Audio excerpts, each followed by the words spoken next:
18 సంవత్సరాలు వచ్చినాయి వానికి. 19 ఏళ్ళ ఓ 190 కాన్సెప్ట్లు తెచ్చుంటున్నాయి వానికి. ఒక కాన్సెప్ట్ అంటే సరిగ్గా చేయలేదు కదరా మళ్ళీ. అది వాడి ఎట్లేదా మీరు ఎట్లేదా అర్థమవుతుంది మరి. నువ్వు చెప్పు, అన్నలా ఎవరు చేయట్లేదు.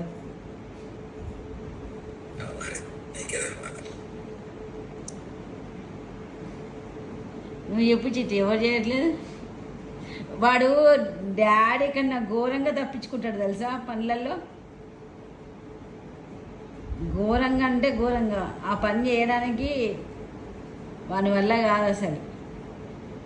ఎట్లా తప్పించుకుంటే బెటర్ అని ఆలోచిస్తాను. నిన్న సిద్ధాంత్ దగ్గరికి 11 గంటలకు స్టార్ట్ అయ్యిండు, పోయే వరకు 2 అయింది. అటు ఇటు ఏం చేయలేడా